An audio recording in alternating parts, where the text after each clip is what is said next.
Football দুনিয়ায় গত 2 দশক ধরে এক অদৃশ্য দেয়াল দাঁড়িয়ে আছে। এক পাশে লিওনেল মেসি, অন্য পাশে ক্রিস্টিয়ানো রোনালদো।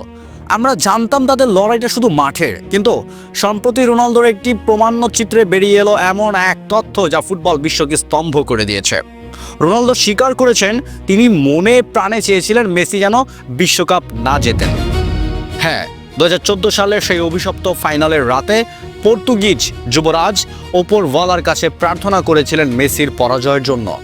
2014 সালের ব্রাজিল বিশ্বকাপ মারাকানা স্টেডিয়ামে যখন অতিরিক্ত সময়ে মেরিও গোটজের গোল আর্জেন্টিনার স্বপ্ন ভেঙে চুরমার করে দিল, তখন বুয়েন্স আইরেস কান্নায় ভেঙে পড়লেন। কিন্তু হাজার মাইল দূরে বসে স্বস্তির নিঃশ্বাস ফেলছিলেন একজন, তিনি ক্রিস্টিয়ানো রোনালদো।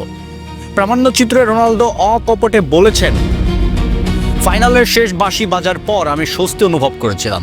ব্যক্তিগত শ্রেষ্ঠত্বের লড়াই কতটা তীব্র হলে একজন সমসাময়িক খেলোয়াড় অন্যজনের ট্রফি না জেতার জন্য প্রার্থনা করতে পারেন, এই স্বীকারোক্তি তারই প্রমাণ।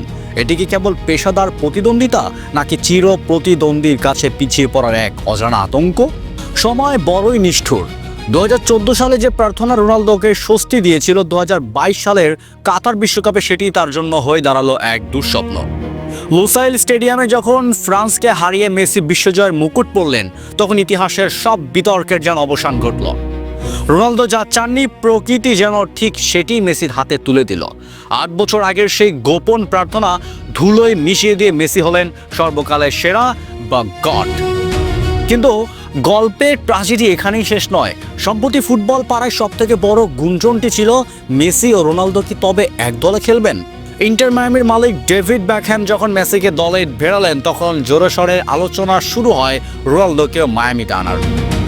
বিশ্ব ফুটবল যখন অধীর আগ্রহে অপেক্ষা করছিল ইতিহাসের শেষ রোমাঞ্চ দেখার জন্য, সেখানেই একই জার্সিতে গোল করবেন এই দুই মহাতারকা, ঠিক তখনই রোনালদোর এই পুরনো মন্তব্য তথ্যটি সামনে এলো। এল ক্লাসিকোর সেই উত্তাপ, ব্যালন দিয়ার জয়ের লড়াই আর গোলের পাহাড় গড়ার প্রতিযোগিতা, সবকিছুর পেছনে যে এমন এক মানসিক যুদ্ধ কাজ করত, তা হয়তো ভক্তদের অজানাই ছিল। রোনালদোর এই প্রার্থনা প্রমাণ করে তারা কেবল খেলোয়াড় নন, তারা একে অপরের অস্তিত্বের প্রতিযোগী। অথচ ফুটবল প্রেমীরা এখনও স্বপ্ন দেখেন ক্যারিয়ারের গোধূলি বেলায় হয়তো ইন্টার মায়ামি জার্সিতে একবারের জন্য হলেও হাত মেলাবেন এই দুই কিংবদন্তি। রেকর্ড ভাঙবে, রেকর্ড গড়বে, কিন্তু মেসি রোনালদোর এই মনস্তাত্ত্বিক লড়াই ফুটবল ইতিহাসের পাতায় চিরকাল অক্ষয় হয়ে থাকবে। রোনালদোর সেই গোপন প্রার্থনা আর মেসির সেই দীর্ঘ প্রতীক্ষার অবসান, সব মিলিয়ে তৈরি হয়েছে ফুটবলের এই মহাকাব্য। কিন্তু ইতিহাস বড় অদ্ভুত। 2014 সালে যে প্রার্থনা রোনালদোকে স্বস্তি দিয়েছিল, 2022-এর সেই লুসাইল স্টেডিয়ামে সেই একই প্রার্থনা ফিরল এক ভয়ানক বুমেরাং হয়ে। প্রকৃতি যেন তার হিসেব মিলল এক নিষ্ঠুর পরিহাসে। যে ট্রফিটা মেসির হাতে না ওঠার জন্য রোনালদো ঈশ্বরকে ডেকেছিলেন, সেই সোনালি ট্রফিটাই আজ মেসির ড্রয়িং রুমে শোভা। ফুটবল বিশ্ব আজ দ্বিধাবিত। একদিকে মেসির হাতে বিশ্বকাপ, যা তাকে দিয়েছে শ্রেষ্ঠত্বের চূড়ান্ত আসন, অন্যদিকে রোনালদোর সেই অপ্রাপ্তির হাহাকার, যা তাকে করেছে এক ট্র্যাজিক হিরো। রোনালদোর সেই স্বীকারোক্তি প্রমাণ করে দেয়, যতই পেশাদারিত্বের কথা বলা হোক, দিন শেষে তারা রক্তে মাংসের মানুষ।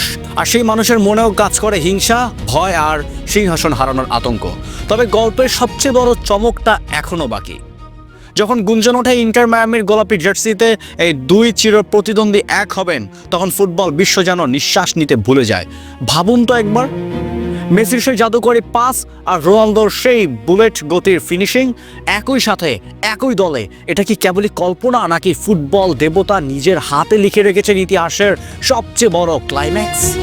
রোনালদোর সেই গোপন প্রার্থনা আজ হয়তো বিতর্ক উস্কে দিয়েছে, কিন্তু সত্যটা হলো মেসি না থাকলে রোনালদো আজকের এই CR7 হতেন না, আর রোনালদো না থাকলে মেসির শ্রেষ্ঠত্ব পূর্ণতা পেত না। তারা একে অপরের বিশ্ব প্রতিবিম্ব, একে অপরের জেদ। বিশ্বকাপ জিতে মেসি হয়তো তর্কে ইতি টেনেছেন, কিন্তু ফুটবল প্রেমীদের হৃদয়ে এক চিরস্থায়ী ক্ষত থেকে যাবে। তবে আপাতত মেসি রোনালদোর এই মনস্তাত্ত্বিক যুদ্ধ ফুটবল ইতিহাসের পাতায় খোদাই করা থাকবে এক অমর গাথা হিসেবে।